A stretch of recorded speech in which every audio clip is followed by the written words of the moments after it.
everybody. Welcome to the She Spot. Welcome back. It's Dr. J.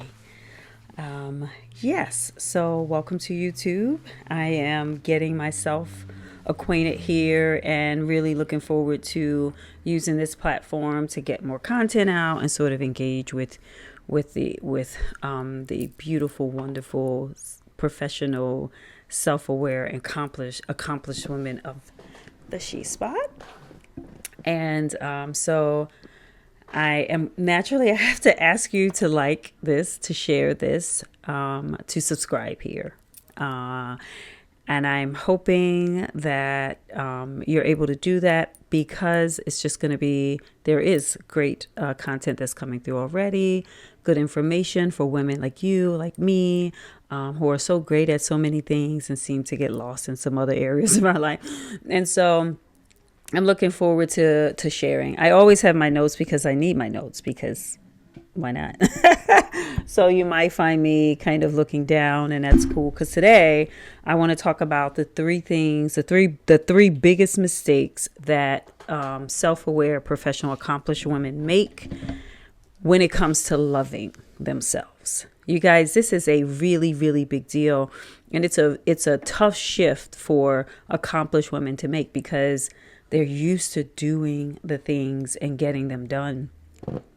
And so when it comes to their personal endeavors or their personal goals or even their personal life, like we weren't taught how to navigate those spaces nicely.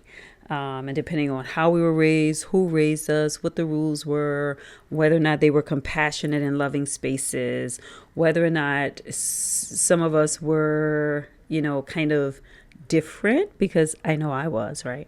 And many self-aware, accomplished people are.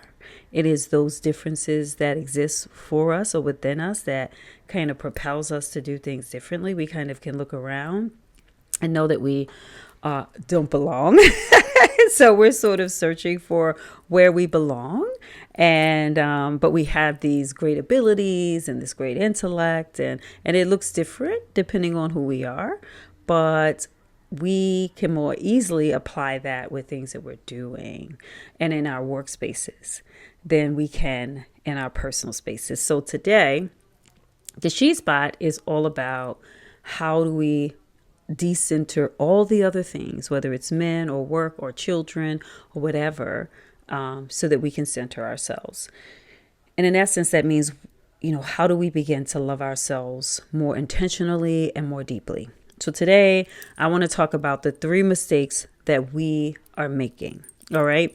So one of the things that I want to start with is the understanding that those same traits that we have that makes us powerful, that makes us go out and produce and perform and accomplish in big ways are the same things that become the barriers for us to have those other sorts of personal experiences and success in those areas. So the tenacity, the precision, the high bar that we have set, because we have a high bar set for ourselves and we have a high bar set for every project that we have.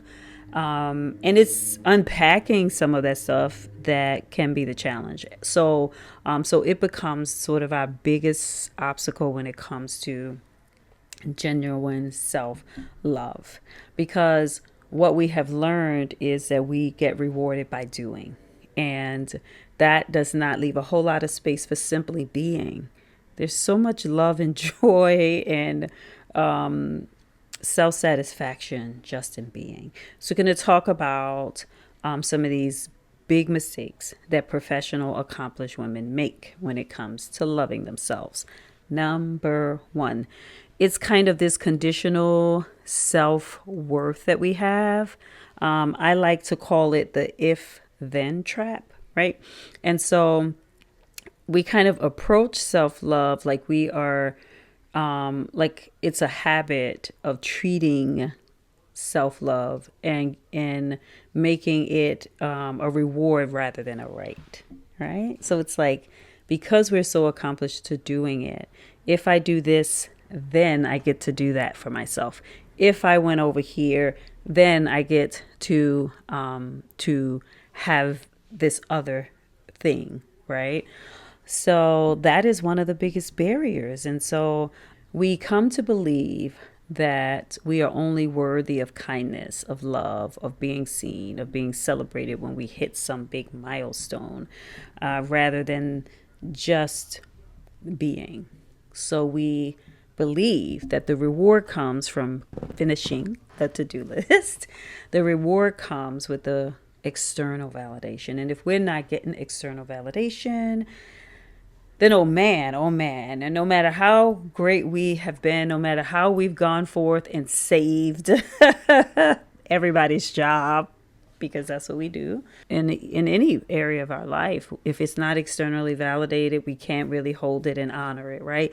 Big mistake. So the mistake is treating our personal self-loving care like a KPI. Those key performance indicators, and y'all know what I'm talking about. We allow those to come on through and dictate our mood. And so if we have a productive day, then we feel good. But if we make a mistake, if we're off one day, or we didn't finish our to-do list, we forget about compassion for ourselves. So, and then we can't sleep. It's on our minds. We feel like we failed, right? This is one of the biggest mistakes when it comes to self-love. And so the shift is to understand that true self-love, like any self-love that you have for your kids or someone else in your space or for your mom or whoever, true self-love is unconditional. And it is the same with you. And it's the same with regard to how you love yourself. So that's one thing.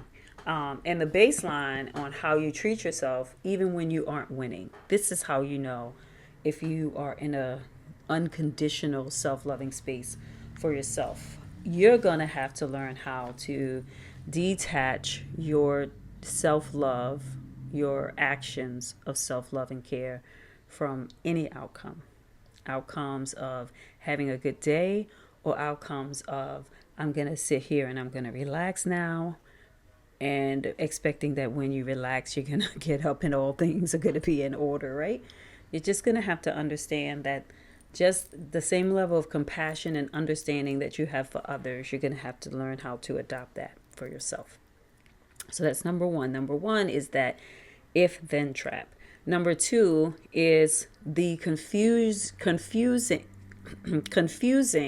hyper-independence with strength. One of the hardest things for me included, but professional, self-reflective, accomplished women, is asking for help. We look at that as a weakness. The power in understanding that and the power in unpacking that comes in understanding why you have it. Why is it so hard for you to ask for help, right? Why do you consider this to be a weakness? You might be surprised where all of this starts, but being able to ask for help is one sign of an act of vulnerability. So that's one. And we sometimes look at that as failure in leadership. And we look at that as a mark on our character.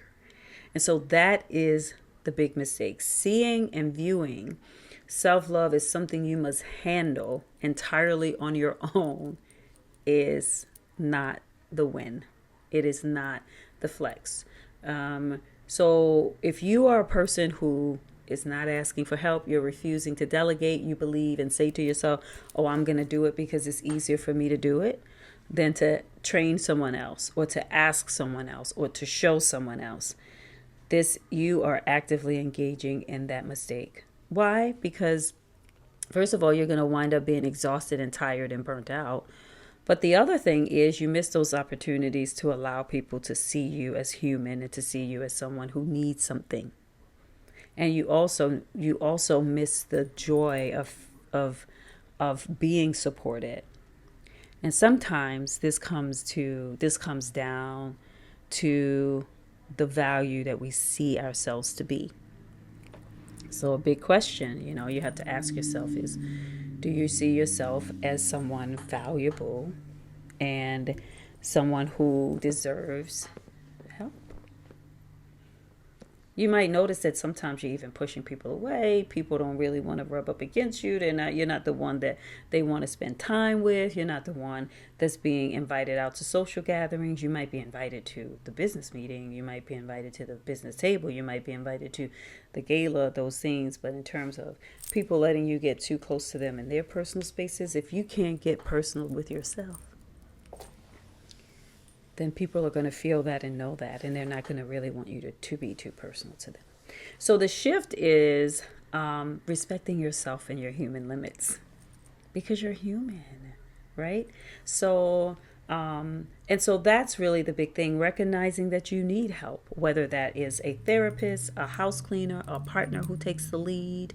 I don't care. These are all signs of high regard for yourself and love for yourself. These are not weaknesses.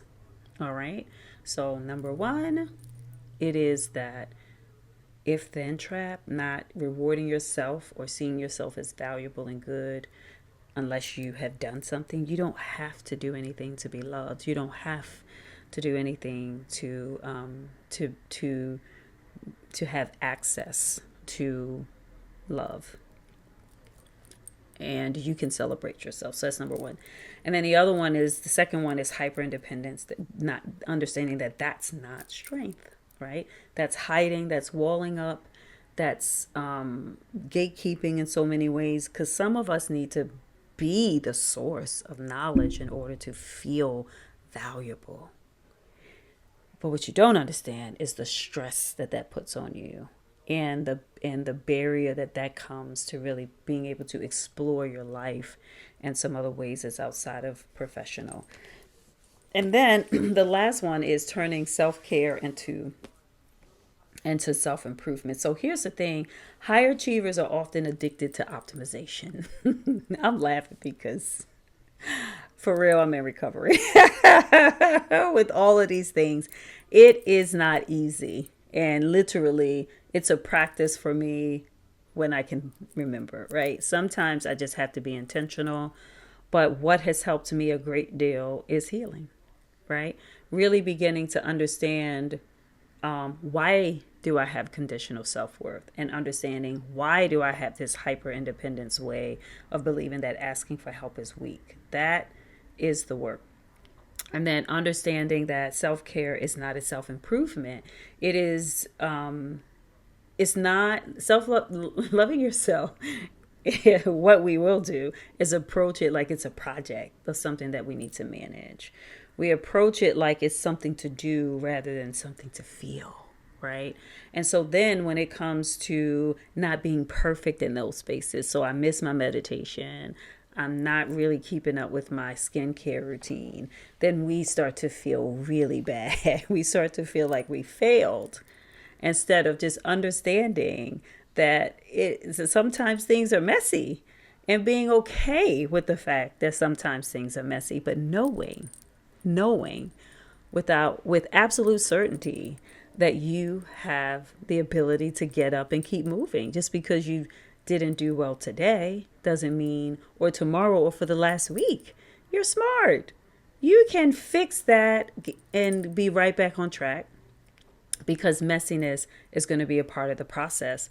And if we continue to want to kind of dump on ourselves because the mess exists, then what in the world what kind of fulfillment are we really gaining? We're not gaining it at all if we're not giving ourselves permission to be messy and knowing that it's just a part of living. We do not have to know everything.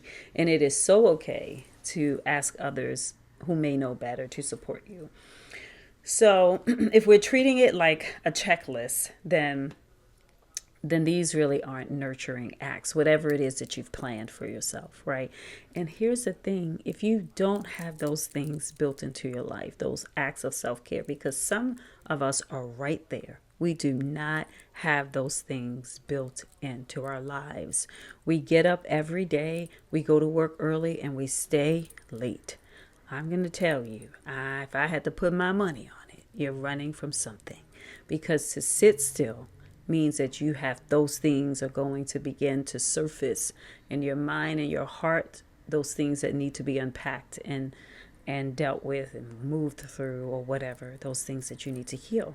So, so if you don't have those healing components, so sometimes we feel like we can get at it with a spa treatment. Yep, that'll get at it. But you have to be really, really honest about what it is you're dealing with, and then find some good help for that. If you know that you're dealing with anxiety when you have to be alone, then that's more than a spa treatment that is needed, right? A spa treatment is great. I love one. But sometimes it requires more. And I want you to be okay with that. I really, really want you to be okay with that. You can handle it. We know we go and grab resources. We knock on the doors to ask for money. We knock on doors to ask for resources. We knock on doors to ask for collaborations and partnerships. We have got to understand that we got to engage in those same skill sets when it comes to giving ourselves what we need, and knowing that if we don't show up as the winner at work, there are other capable minded people, because good leaders are always bringing forth good leaders, right? And so if you have systems that are built around you, now at work, that may seem to be the win and the flex, but I can promise you it's not. That's number one. And number two, in your personal life, how is that looking for you? And how is that working out? Like, I'm just going to ask, like, are you overweight? Do you feel good about yourself? Are you able to walk up a set of stairs? When you lay down at night and you think about how you've treated yourself, what you've put in your body, what you haven't put in your body, are you happy with that? That's really the big question. Did you say to the people who you love today, did they get the feeling that you love them? Do they know that? Were you able to make some really good, meaningful connections with the people in your circle? So the people in my circle already know that I'm sort of coming just the way you see me. I'm always the one that's kind of, but are you okay? I'm that friend, right? I have friends who are funny. I'm not funny. I wish I was, but I'm not. But nonetheless, really being honest about where you are and what you need, and begin to look for those resources. So the shift here is understanding that that it's okay to do something just to do it for fun, right? You can do it for fun. It doesn't have to be to meet any outcome. It's okay to laugh. It's okay to sleep in late. It's okay to not get up early. It is okay. So the three big mistakes, just to repeat, that self-aware, accomplished professional women are making is: one, that conditional self-worth that we have, that if-then trap. Number two is the self or hyperdependence, and we think that's strength, and we find it hard to ask for help. And then looking at self-care like it's self-improvement, like we're broken, like we're wrong, right? It is a practice of feeding ourselves, literally and figuratively, what we feed our minds, we feed our bodies, what we feed our hearts. Are we existing in spaces that we want to exist in? Are we showing up in the way that we want to show up? So sometimes I think the best thing is just to go to the baseline. Like, I sometimes think, and this includes me, that sometimes people are just doing too much, rather than going right to the foundation of the thing, the simple steps, and starting from there. And when I say that, and I'm thinking about self-love, I really am thinking about the things that you may not be doing. Like I said, like, are you addressing the weight issue, right? Do you want to take a painting class? Are you engaging in those hobbies? How are you connecting with the people that you love, right? What special time are you giving yourself? And are you healing? Do you need to see a coach or a therapist? Or there are so many great processes and treatments out there to support healing. So many of us are dealing with trauma. I mean, it is no secret at this point in life, right? it's just nothing to be ashamed of, although some of us still are. We're all dealing with unpacking some stuff. And just imagine that you can be in a car accident and that's considered trauma. And there are people who have lived with traumatic events daily for long periods of stress, long periods of time in their lives. And so, and multiple types of stress in that way, or traumas in that way. And you can try and run away from them, but you just are not going to ever be able to run away from them. So I just want to end with two things. Like, one, first of all, the She Spot is a spot where we are able to really like figure out who we are and fall into that spot, right? And really, it is to support embracing your femininity and your sexuality, because they are essential parts of you, right? They exist long before there was money or the need for money. So that's number one.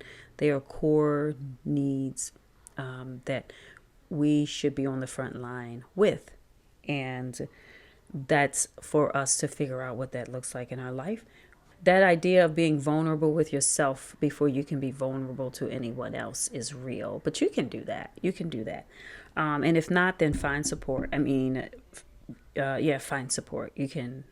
I actually have a coaching program that's customized based on what you need, but it is all around, being with you and getting to know you and calling your stuff out. That is the win. Just calling your stuff out. That's where the goodness happens, right? That's where the relief comes, believe it or not. And the last thing I want to ask or say, but this is a question, like, who are you without your title? Who are you without your job and your salary? And if I was to ask you that question, how would you describe yourself, right? And that's typically a hard question, because we have embodied those things as who we are, when those things are not who we are. They're not who we are. And would you consider yourself to have value outside of that if you don't have those things, right? If they were taken away tomorrow, can you have compassion for yourself? Can you love yourself without those things? Can you see yourself in others without those things? And can you get up and live a fulfilling life without those things? We know we're going to need money and a job. I'm not saying that, but there are so many ways to come through to obtain money, right? And is the title really, really that important to you, and why? And if it is, it is. But know the why, right? So if the thought of not having a title, not having your salary, not having that space in order to accomplish, in order to express yourself, if that becomes scary for you, then I would suggest that this is a great time for you to begin to uncouple doing from being. The gray area is the place to be, in my mind. We got to do in order to have the richness of life that we want. But we can't sacrifice being for that anymore. We have to get to a place where we can allow other people to comfort us. And sometimes it is as basic as that, right? And learn how to comfort other people. But if we have not learned to comfort ourselves, to have compassion for ourselves, to tell ourselves the truth about how great we are and those areas that we know that we would like to improve, then we are kind of going to be stuck in this pattern of doing, so that we can continue to be acknowledged, and we can continue to get attention, and we continue to, I'm not going to be and I don't have any desire, I may have said this before, to be the person that the street is named after, not unless it's something that I really, really, really am passionate about. So I spent most of my career as a university professor, or in that space, doing different types of work there. And I never have had the desire to like have a building named after me. I don't need that. What I need is to do a really good job at work.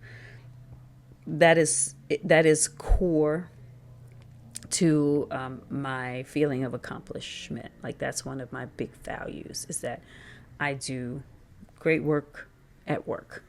That's important to me. What I've had to understand is that I can do both. I can do a great work at work and then take care of myself great too. And leaving space and understanding that in both of those areas, in these two cases, it's going to be messy, right? Nothing's going to be perfect. And I don't have to attach it to my value. And I don't have to make it about me. I don't have to move forward in a way that says I got to be perfect or I'm not lovable. All right. So those are the 3 mistakes. I'm going to ask you to leave a comment here to let me know what you think, to answer that question for me. Like, who are you if you do not have those titles, if you don't have that salary, if you're not bossing up in that way? And I'm going to ask you to subscribe once again, and I will see you next time. Bye.